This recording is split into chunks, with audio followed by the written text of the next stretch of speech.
Bueno, ¿te sientes? Gracias por estar aquí en esta tarde. Te invito a que tomes tu Biblia. Es bien poderoso que leamos la Escritura, que leamos la Biblia juntos.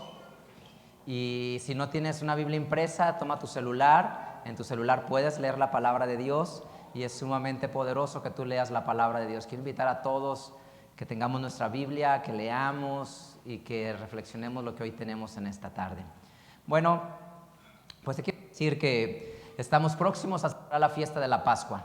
Estamos sumamente felices porque toda la vida, en una semana, celebraremos la fiesta de la Pascua. Y aprendíamos la semana pasada que la Pascua es una noche de libertad. Pascua es noche de libertad porque en una noche Dios tuvo compasión del pueblo de Israel.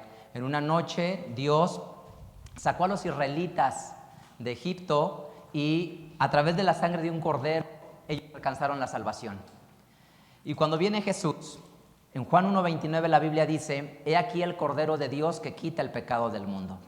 Y Jesús en la noche de la Pascua va a ser entregado, y en la noche de la Pascua Jesús va a derramar su sangre y Jesús va a morir por perdón de los pecados de toda la humanidad. Y entonces, celebrar Pascua significa recordar la sangre que nos perdonó. Y lo primero, quiero que tú empieces a trabajar en tu mente, porque vamos a celebrar la Pascua. Y celebrar la Pascua es un acto profundo de conciencia. Nada de lo que hacemos lo hacemos de forma mecánica, monótona, de forma rutinaria, sino que tiene un significado profundo para nosotros. Entonces vamos a celebrar la Pascua, pero ¿cómo te preparas para llegar a la fiesta de la Pascua? Yo te quiero preguntar a ti, ¿cómo te estás preparando para celebrar la fiesta de la Pascua? La ceremonia más sublime del cristianismo es la Pascua, porque en la Pascua se conmemora y se recuerda el sacrificio de Jesús que dio vida a toda la humanidad y que a los 3 días resucitaría y vencería a la muerte. Y entonces yo te pregunto, ¿cómo te preparas tú para celebrar la fiesta de la Pascua? Porque lo tienes a 4 semanas y cuando llegue ese día, tú harás algo sumamente hermoso. Jesús dijo en el Evangelio, no lo busquen, en el Evangelio según Juan capítulo 6, Jesús dijo claramente: el que come mi carne y permaneciente. Y entonces Jesús dijo: coman de mi carne y beban de mi sangre, porque eso les dará vida en el día postrero. Y Jesús, cuando celebra la Pascua, dice: todas las veces que coman este pan y todas las veces que beban de esta vid, de este jugo de la uva, la muerte del Señor anuncian hasta que Él regrese. Es decir, Pascua es una ceremonia sumamente sublime. También en la primera carta a los Corintios, en el capítulo 11, Pablo escribe y dice que el que come y bebe indignamente, juicio y condenación come. ¿Qué significa esa expresión? Lo que significa es que Dios espera que tú te prepares para la llegada de la fiesta de la Pascua y que te prepares y que cuando comas con una profunda conciencia de lo que significa lo que Jesús hizo por ti para traer salvación y bienestar al ser humano. Pero, ¿sabes cuál es el problema más grande para recibir la bendición de Dios en la Pascua? La idea primera que quiero que analicemos y te prepares para llegar a esa fecha es el perdón. Por eso íbamos a estudiar la sangre que nos perdonó. Y el problema más grande de la humanidad no es el hambre, la inseguridad, la escasez. Nuestro problema más grande como seres humanos es el sentimiento de culpa. La culpabilidad es algo que destruye al ser humano. ¿Por qué? Porque la culpa lo aísla de su creador. La culpa lo aísla al ser humano de Dios. ¿Por qué? Porque el ser humano, cuando tiene culpa, piensa que ya no es digno de estar cerca de Dios. Y como ya no es digno, dice: ya no tengo esperanza en mi vida. Y si a esto le sumas el errónea interpretación al Apocalipsis que dice: el que sea sucio, ensúciese todavía más. Y entonces las personas piensan: si yo he fallado, ya no tengo posibilidad de estar cerca de Dios, y entonces mejor no me acerco de regreso otra vez a Él. Pero decía que el problema más grande del ser humano es la culpabilidad, porque la culpa le impide recibir el perdón de parte de Dios. Celebrar la Pascua es recordar que hay una sangre que te perdonó. Y tenemos conceptos equivocados acerca del perdón. Es decir, ¿por qué te deberían de perdonar? Y entonces pensamos que me deberían de perdonar porque soy digno de que me perdonen. Me deberían de perdonar porque ya me porto bien, porque soy una persona que hace méritos, porque soy una persona que tiene tal grado de dignidad que me merezco el perdón. Y cuando tú piensas de esa manera, tú estás rechazando lo que significa la gracia, porque la gracia es el perdón que Dios nos da para aquellos que no son dignos de ser perdonados, para aquellos que no merecen recibir el perdón de parte de Dios. Que Dios les entrega el perdón no porque sean buenos, no porque tengan obras, no porque tengan algo que le presenten a Él, sino porque Dios es misericordioso. Es decir, quiero que veas la diferencia. Si tú piensas que Dios te perdona porque eres muy buena persona, ¿en quién está el mérito? En la persona, ¿sí? Si tú piensas que Dios te perdona, aunque tú eres indigno y por Él te perdona, ¿en quién está el mérito? En nuestro Dios. Pero entonces el grave problema del género humano se llama culpabilidad, porque cuando una persona se equivoca y falla, lo que lo consume es la culpa y el remordimiento. Y la persona dice, ¿por qué lo hice? ¿En qué estaba pensando? ¿Cómo podría regresar el tiempo y que las cosas fueran diferentes? Y eso atrapa al ser humano. Y después ya no piensa en ello, pero se queda atrapado en esa burbuja. Yo te pregunto a ti sin que me respondas, responde en tu corazón, ¿tú crees que tú necesitas perdón de algo? ¿Tú crees que necesitas perdón? Porque lo primero que se requiere para ser perdonado es que la persona sienta la necesidad del perdón. Lo que nadie necesita, lo que nadie está consciente que necesita es algo que se menosprecia. Y entonces si tú no estás consciente que necesitas perdón, entonces el perdón no es para ti, porque el perdón es para alguien que se siente vulnerable y necesitado de perdón. Si hablamos de la culpabilidad, el grave reto del ser humano está allí, en la culpabilidad. Y quiero contarte una historia en la Biblia, Evangelio según Lucas, que es el ejemplo central acerca del perdón. Lucas capítulo 15,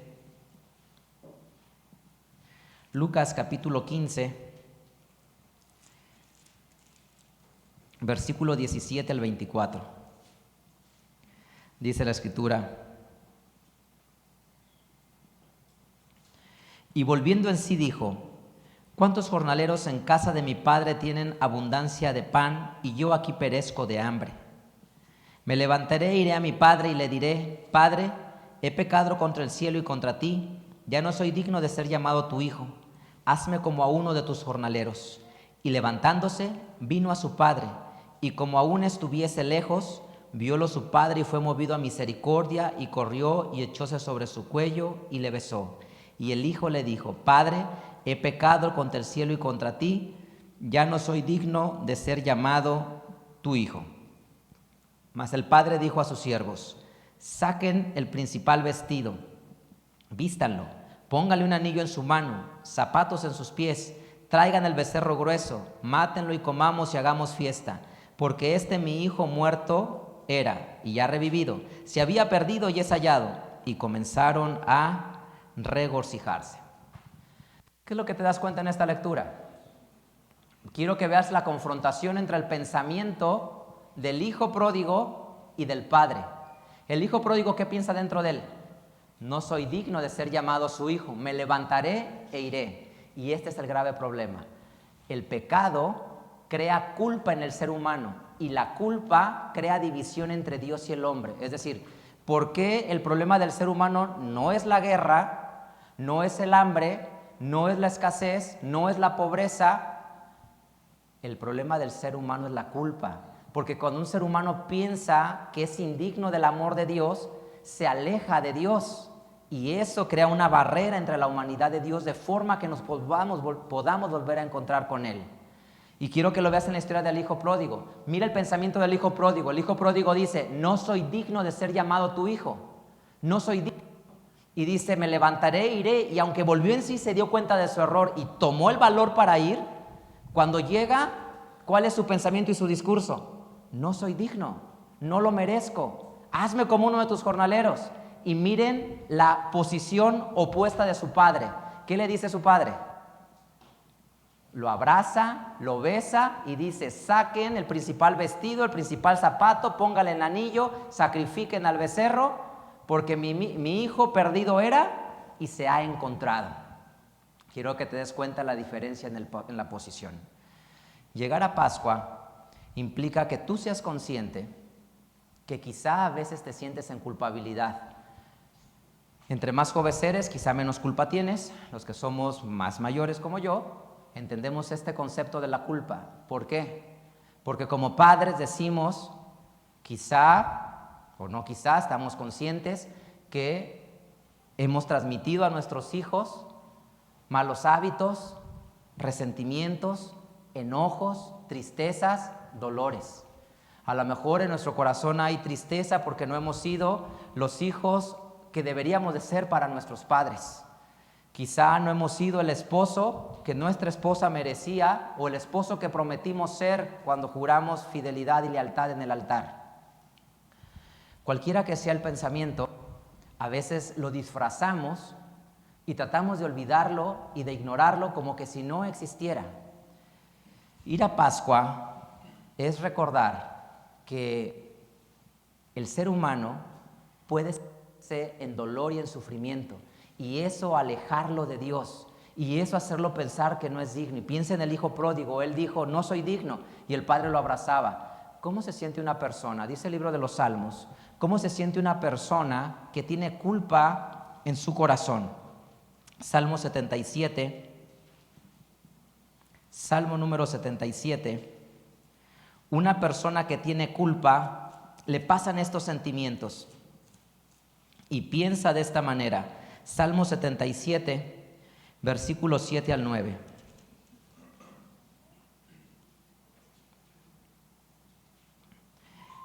¿Desechará el Señor para siempre y no volverá más a amar? ¿Se ha acabado para siempre su misericordia? ¿Se ha acabado la palabra suya para generación y generación? ¿Ha olvidado Dios el tener misericordia? ¿Ha encerrado con ira sus piedades? Es decir, ¿qué le pasa a una persona? Dice, el Señor nos ha desechado, para siempre está enojado. Y entonces las personas piensan, todo está arruinado para mí, todo está acabado en mi vida, ya no tengo una posibilidad. ¿Por qué? Piensa una ruptura en la familia, quizá piensa uno de tus hijos en un problema familiar fuerte, quizá una situación económica grave. Y entonces las personas tienden a pensar, todo lo he arruinado, todo lo he echado a perder, ya no hay esperanza para mí, ya no hay mejor mañana. Y una persona en culpabilidad siente esto. Y es verdad, hay veces que hay cosas en el pasado que no se pueden reparar. Imagina el niño que tira el florero carísimo en la casa y lo quebra de porcelana y está así todo quebrado. ¿Qué sucede ahí? ¿Lo pueden volver a pegar? No. Y aunque lo peguen, ¿quedará igual? No. Hay cosas que están en el pasado que no necesariamente se pueden restaurar de la misma manera. Y entonces cuando tú miras para atrás dices, ¿qué ha sido de mis hijos? Quizá ustedes sean jóvenes y no se han casado y a lo mejor no alcanzan a dimensionar esto que digo. A lo mejor tienes hijos de 5, 6 años, 4 años, no lo alcanzas a dimensionar mi comentario. Pero lo que te quiero transmitir es que el ser humano, su grande enemigo es la culpabilidad. El pensar y decir, lo arruiné, lo acabé, lo destruí todo, no hay una esperanza. Y ahí es donde trabaja la maldad en el ser humano y el egoísmo.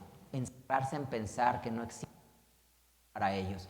Quizá porque tus hijos ya no están en tu casa, quizá porque tus hijos ya no te escuchan, porque ya toman sus propias decisiones. Y entonces el peor enemigo del ser humano es vivir con la culpabilidad en su corazón de decir, ¿qué hice mal con mis hijos?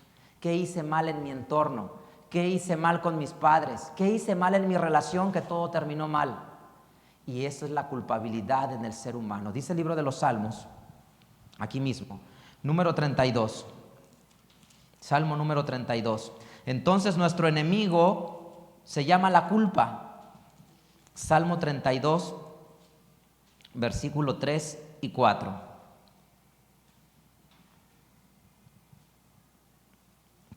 Salmo 32, 3 y 4 dice, mientras callé, se envejecieron mis huesos, en mi gemir todo el día, porque de día y de noche se agravó sobre mí tu mano. Volvíase mi verdor en sequedades de estío. Fíjense lo que le pasa a este hombre. ¿Qué le sucede? Mientras callé, mis huesos se envejecieron. Tan grande es su culpa que le lastima los huesos. Tan grande es su dolor que lo hunde en depresión, en tristeza y soledad. Y no solo eso, si imagínate todavía que tus hijos no te visitan, no ven por ti, no se acercan a ti, o las personas se empiezan a alejar conforme pasan los años, mientras eres fuerte y productivo están cerca de ti, conforme dejas de ser productivo y fuerte se empiezan a alejar de ti. Y entonces las personas empiezan a sentir culpa y dicen, ¿qué he hecho? Todo esto pasa por mis errores. Y entonces las personas empiezan a afectar su identidad, que ese es el problema de la culpa y del pecado. Afecta la identidad de la persona. ¿Qué significa que afecta tu identidad? Que tú empiezas a decir, no dices, cometí un error, dices, soy una persona malvada, soy una persona llena de errores, ¿sí? No piensas en que hubo una circunstancia en tu vida que cometiste un error, sino que ahora tu identidad cambia y a ti mismo te confiesas como la persona más perversa, más cruel, más vil, porque eso te hace lacerarte como ser humano, golpearte como ser humano y decir, no soy digno, en mi vida hay culpa, dolor, sufrimiento, es decir, ataca directamente tu identidad. ¿Quién eres tú? Y entonces se te olvida que eres un hijo de Dios y todo tu pensamiento va a un solo lugar. Soy un hombre vil, malo, perverso. Soy el peor padre, soy la peor madre, soy el peor esposo, soy la peor esposa. Y entonces eso provoca una dinámica en el ser humano que le impide mejorar. Si tú lo ves en Lucas, lo que leímos ahorita, Evangelio según Lucas, mira cómo dice este hombre. Lucas capítulo 15, versículo número 21. Lucas capítulo 15, lo acabamos de leer ahorita. Mira cómo se llama él a sí mismo. Lucas 15, 21. Y el hijo le dijo, Padre, he pecado contra el cielo y contra ti, y ya no soy digno de ¿qué? De ser llamado tu hijo. Ya no soy digno de ser llamado tu hijo. Y entonces, la culpa, ¿qué es lo que hace? Provoca en el ser humano un gran peso con el que no puede lidiar. La culpa le provoca un aislamiento. La culpa le provoca una modificación en su identidad. Y por eso tú ves una persona, si tiene problemas con adicciones, no puede acercarse a Jesús. Si una persona tiene problemas de fidelidad, no puede acercarse a Jesús. Si una persona tiene problemas en su carácter, no puede acercarse a Jesús, porque en el fondo de su corazón no se siente digno. En el fondo de su corazón no se siente merecedor. Una persona que deshonra a sus padres porque hay un estándar de conducta en la familia y la persona se porta de otra manera distinta a ese estándar, no puede acercar a Jesús, porque esa culpa le crea aislamiento, porque le cambió la identidad, porque le pesa y es una carga en su vida y la persona no es consciente. Lo primero que una persona tiene que estar consciente, que para aceptar el perdón tiene que explorarse y darse cuenta si tiene culpabilidad en su vida. Y entonces dice, ¿por qué tomé esta decisión? ¿Por qué lo hice de esta manera? ¿Cómo puedo regresar el tiempo y recuperar todo eso que hice mal o cambiar esas circunstancias? Si pudiera viajar en el tiempo 30 años atrás en mi vida, 50 años atrás en mi vida, haría esto diferente. Y lo único que es un ciclo interminable de culpa y dolor en su corazón. Y esa es la naturaleza en el ser humano que le impide acercarse a Dios. Porque el ser humano equivocadamente piensa que se acercan a Dios los que son dignos de estar cerca de Dios. Es decir, ofrendo, oro, veo por el desamparado, ayudo al necesitado y como hago todas esas cosas, soy digno de estar cerca de Dios. Soy un buen padre, soy un proveedor sólido, cuido de mis hijos, soy un padre presente en su vida, soy digno de acercarme a Dios. Soy una esposa que honro a mi esposo, soy digno de acercarme a Dios. Pero si esa es la condicionante para estar cerca de Dios, ese es el grave problema. Cuando no eres lo que deberías de ser, entonces nadie se siente con la dignidad de estar cerca de Dios. Y entonces digo, soy un hijo malagradecido y ingrato porque por más que quiero hacer para honrar a mis padres, no puedo dejar este hábito en mi vida. Y entonces tengo culpa y no soy digno de acercarme a Dios. Soy una mamá, un papá que he tomado malas decisiones en mi vida y no puedo acercar bienestar a mis hijos, no me puedo acercar a Dios. Quiero sanar mi matrimonio y dejar una relación que estorba mi matrimonio y no lo puedo hacer porque tengo esa culpabilidad, porque nos han enseñado que cerca de Dios exclusivamente pueden estar los que son dignos de estar cerca de Él.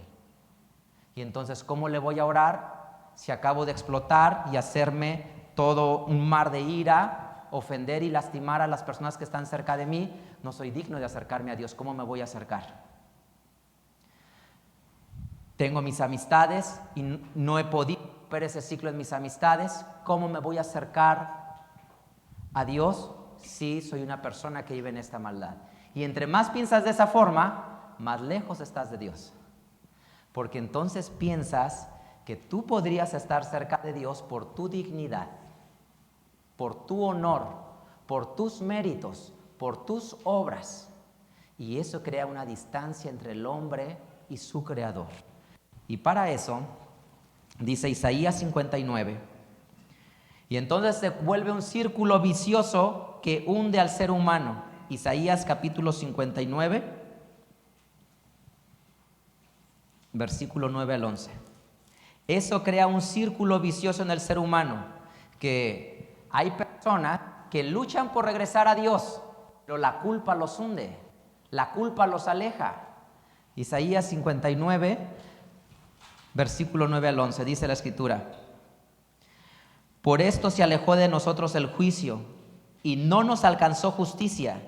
Esperamos luz, y he aquí tinieblas, resplandores, y andamos en oscuridad. Palpamos la pared como ciegos, andamos a tienta como sin ojos, tropezamos al mediodía como de noche, estamos en oscuros lugares como muertos, aullamos como osos todos nosotros, gemimos lastimeramente como palomas, esperamos juicio y no lo hay, salud y alejóse de nosotros. Entonces, lo que dice es, buscamos la luz y no la encontramos. Y quiero que explores en tu corazón si en algún lugar de tu corazón hay culpa, porque la culpa también se disfraza, y ese es el grave problema de las emociones, que las emociones se disfrazan de forma que tú no las reconozcas, y a lo mejor tu culpa se disfraza de otra conducta, como por ejemplo la historia de la ira y de la tristeza. Cuenta una fábula, una anécdota, que una ocasión estaba la tristeza bañándose en un tanque. Y estaba la tristeza bañándose como ella es. Cuando una persona tiene tristeza, está desanimada, lenta, apagada. Y la tristeza, toda triste, llorando, se bañaba y estaba lamentándose. Y entonces, allá afuera estaba la ira. ¿Y cómo es la ira? Impetuosa, rápida, arrebatada.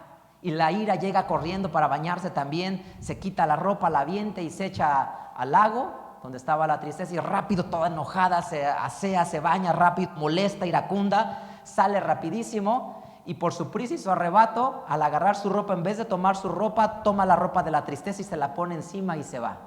Y desde entonces se dice que detrás de una tristeza hay una gran ira contenida, y detrás de una ira hay una gran tristeza. El arte del ser humano es aprender a descifrar qué tiene en su emoción detrás realmente, qué yace detrás del corazón del ser humano realmente. A veces decimos estoy muy enojado, pero realmente es una tristeza que tiene en su corazón, y se confunden. Y a veces la culpa se puede confundir. A veces un ser humano no se ha dado cuenta que lo que tiene es culpabilidad, porque ¿cómo puedo ser esa mamá que debería de ser? ¿Cómo podría ser esa esposa que debería de ser y no puedo ser? Podría ser ese hijo que no logro ser. ¿Por qué siempre termino en discusión con mis padres y quiero esforzarme por ser un mejor hijo? Y quizá la culpa está disfrazada de una gran tristeza. A veces los papás quieren darle a sus hijos algunas condiciones y posibilidades económicas y no lo pueden hacer y sienten culpa, y la culpa se disfraza de tristeza o de ira. Y las peleas en la familia a veces son por tristeza o por ira, disfrazando a la culpabilidad. Y por eso es que nuestro gran enemigo es la culpa, porque la culpa nos aleja de nuestro Dios, porque nos crearon el estereotipo equivocado, que solo los dignos pueden estar bajo la cobija de Dios, y que este lugar es para personas que son dignas por las acciones que las personas tienen. Te quiero decir que vamos a celebrar la Pascua. El mensaje de celebración de la Pascua es un mensaje poderoso. Dios entiende esta dinámica de nuestra culpabilidad. Dios entiende nuestra soledad, nuestro vacío, el dolor de nuestros huesos, en que en el día las cosas salen mal y que por más que intentamos nos hundimos y que llega el momento en que no queremos intentar más. Y para eso envió a Jesús, para darnos perdón. Pascua es la sangre que nos perdona. Evangelio según Juan capítulo 3. Juan capítulo 3. Y entonces, si vamos a celebrar la Pascua, quiero que recuerdes esto. Juan capítulo 3, versículo 15 al 17. Para que todo aquel que en él creyere no se pierda, sino que tenga vida eterna. Porque de tal manera amó Dios al mundo, que ha dado a su Hijo unigénito, para que todo aquel que en él cree no se pierda, mas tenga vida eterna. Porque no envió Dios a su Hijo al mundo para que condene al mundo, mas para que el mundo sea salvo por él. Entonces, quiero que sepas que para eso envió Dios a Jesús, para darte perdón. Y el perdón de Jesús en tu vida no está en función de tus obras. No tienes que mirar tu pasado y decir, voy a buscar en mi pasado algo de dignidad para que esta dignidad le traiga este presente y entonces me dé mi perdón. No, la Biblia en Efesios 2, 9 y 10 dice, porque por gracia somos salvos. Significa, por el amor incondicional de Dios para nuestras vidas somos salvos. Por el amor que Dios tiene por nosotros somos salvos. Por ese favor que Él tiene por nosotros. Porque para eso envió a Jesús. Para que todo aquel que en Él cree no se pierda, sino que tenga vida eterna. Y ese es el principio básico del perdón. Aceptar que eres perdonado por su infinito amor. Segunda a los Corintios, capítulo 12.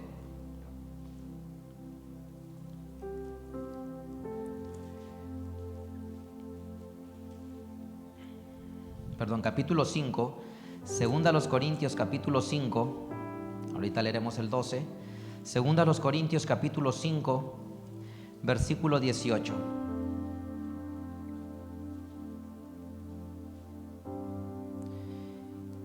Y todo esto es de Dios, el cual nos reconcilió con Él por medio de Cristo, y nos dio el ministerio de la reconciliación.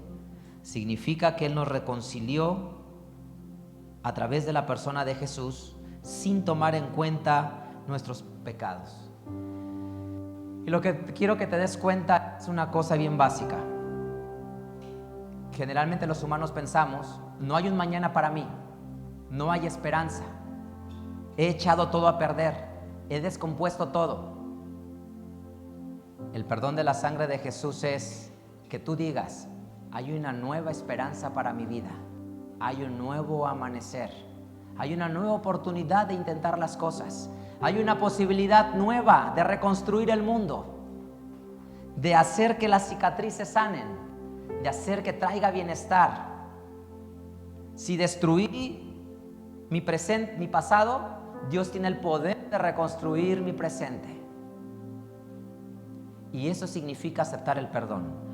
Una persona que acepta el perdón es una persona que cree que Dios tiene el poder de restaurarle su presente.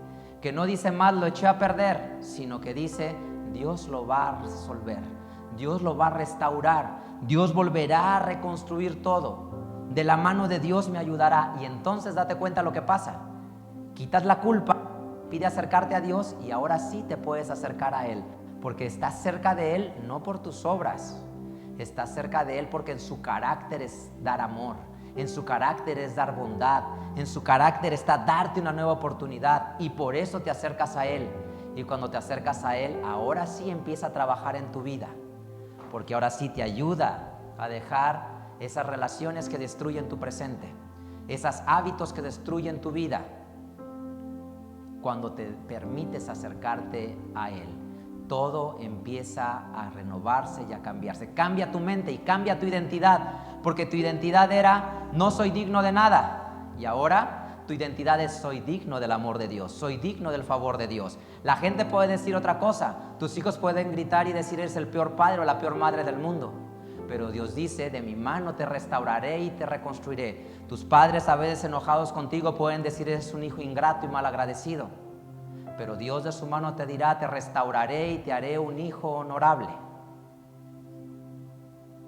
Quizá tu esposo o tu esposa está enojado contigo y dices no me valoras lo suficiente. De la mano de Dios te restaurará y Dios te hará brillar y elevarte para que seas como dice la Escritura, mujer fuerte, ¿quién la hallará? Proverbios 31, porque su estima sobrepuja largamente a la de piedras preciosas. Se juntaron los ancianos en la puerta de la ciudad y llamáronla bienaventurada. Y ese es el poder del perdón. Segunda a los Corintios, aquí donde estamos, capítulo 12, versículo 9. Y me ha dicho, bástate mi gracia, porque mi poder en la debilidad se perfecciona. Por tanto, de buena gana me gloriaré en mis debilidades, porque habite en mí el poder de Cristo. Por lo cual me gozo en debilidades, en afrentas, en necesidades, en persecuciones, en angustias por Cristo. Porque cuando soy débil, entonces soy poderoso. Lo que te quiero decir es que Dios en su perdón no recuerda tu deuda, no recuerda tu pasado, no te lo está reprochando permanentemente. Dios te está dando una oportunidad de intentarlo de su mano, una oportunidad de luchar contra él. Y mira la diferencia con la sociedad. Tienes un problema y te recuerdan y te dicen, pero mira cómo vives, pero mira tu presente, pero mira lo que han hecho tus decisiones. Pero el inmenso amor de Dios es, Él no te recuerda tu pasado. Él te llama por tu nombre.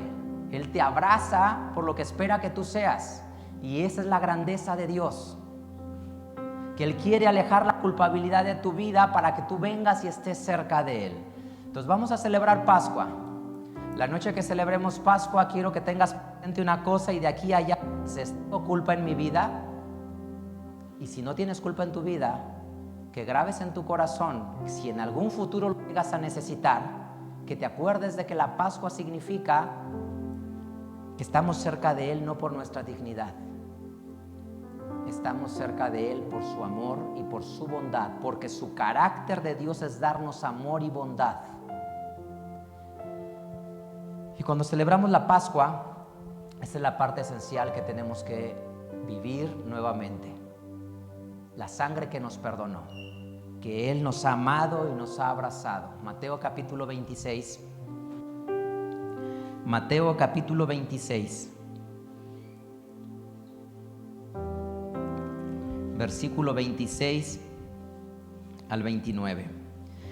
Mateo 26, versículo 26 al 29. Y comiendo ellos, tomó Jesús el pan y lo bendijo y lo partió y dio a sus discípulos y dijo: Tomad, comed, esto es mi cuerpo. Y tomando el vaso y hechas gracias les dio diciendo: Beban de él todos, porque esto es mi sangre del nuevo pacto, la cual es derramada por muchos para remisión de los pecados. Y les digo que desde ahora no beberé más de este fruto de la vida hasta aquel día, cuando lo tengo de beber nuevo con ustedes en el reino de mi Padre. Es decir, el perdón de Dios no depende de cómo te sientas, de tu culpabilidad, me refiero a cómo te sientas. El perdón de Dios depende de su carácter, que te da una nueva oportunidad para luchar.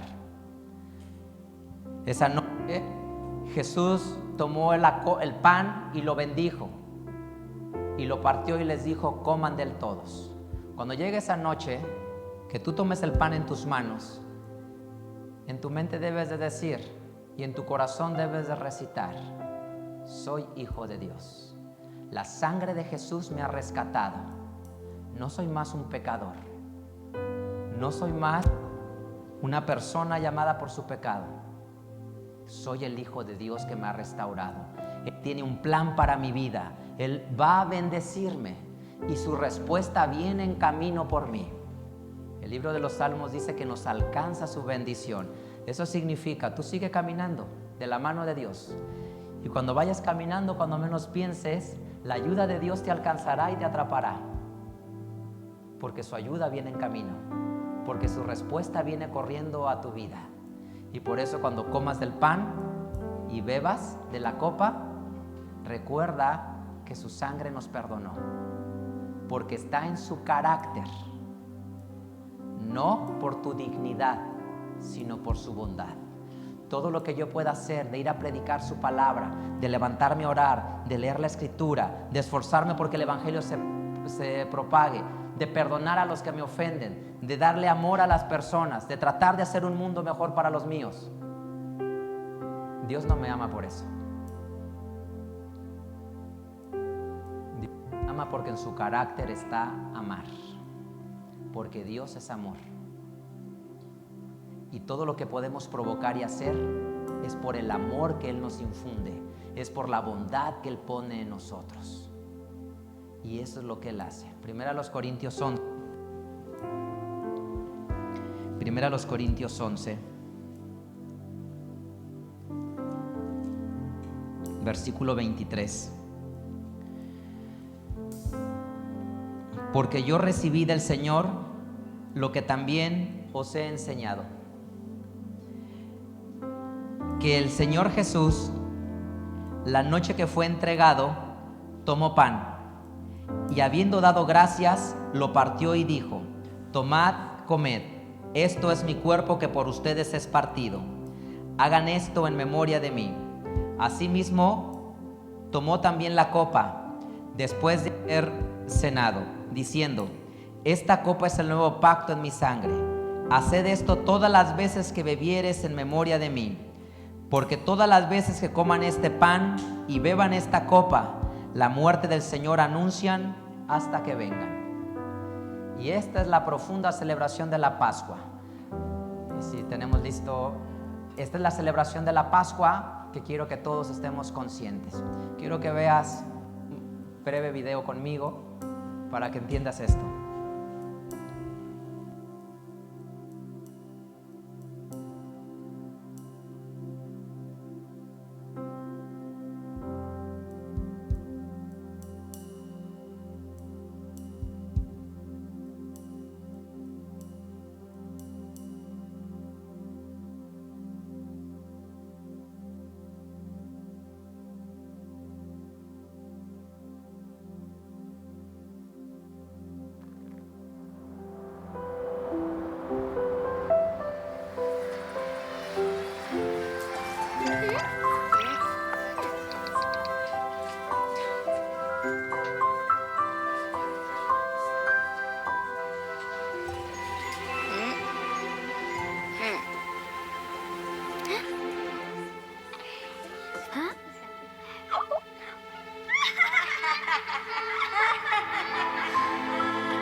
Bueno, esto es lo que significa una sola cosa, que el corazón del ser humano puede estar en ocasiones roto porque siente el dolor, el sufrimiento y cosas que le lastiman. Le lastima que sus hijos sean menospreciados, que sus hijos no sean tomados en cuenta, que sean marginados, a veces por su posición económica, a veces por su apariencia física, a veces por su pasado, a veces por lo que no tienen, por quien está en su vida o por quien no está en su vida. Pero lo que te quiero decir es que para Dios tú eres infinitamente especial, que Él tiene planes para tu vida, para bendecirte. Vamos a celebrar la Pascua y cuando celebremos la Pascua recordaremos la historia más sublime de amor. Alguien que nos amó sin importar quiénes somos o cómo somos, y alguien que tiene un futuro para bendecirnos, que Él quiere ir a tu casa y a tu familia y bendecir tus hijos, bendecir a tu familia, bendecir tu matrimonio o con las personas que tú estés. Y quiero regalarte un versículo que está escrito en Miqueas, capítulo 7, versículo número 18. Dice la escritura en Miqueas 7, 18: ¿Qué Dios como tú, que perdonas la maldad y olvidas el pecado del resto de su heredad? No retuvo para siempre su enojo, porque es amador de misericordia. Él tornará, Él tendrá misericordia de nosotros. Él sujetará nuestras iniquidades y echará en los profundos de la mar todos nuestros pecados. Así es que esa es su promesa. Todos tus errores lo arrojará a lo profundo de la mar. Olvidará, perdonará y reconstruirá un mejor presente para tu vida. Así es que estoy convencido que Dios te va a sorprender, y si te ha sorprendido, te seguirá sorprendiendo. En camino viene la ayuda a tu favor, en camino viene la restauración para tu vida. Espera la respuesta de Dios, porque va a tocar a tu vida, y cuando te alcance estarás sorprendido de todo lo que Dios hará en tu vida. Solo tienes que hacer una cosa hoy: quédate de su mano. No dejes que la culpa te consuma. Quédate de su mano y Él trabajará en restaurar todos esos hábitos que destruyen tu presente. Cree en Él, confía en Él y recuerda la sangre que nos perdonó. Y te invito a que te entusiasmes y te ilusiones, porque viene la Pascua para todos nosotros. Vamos a ponernos de pie, vamos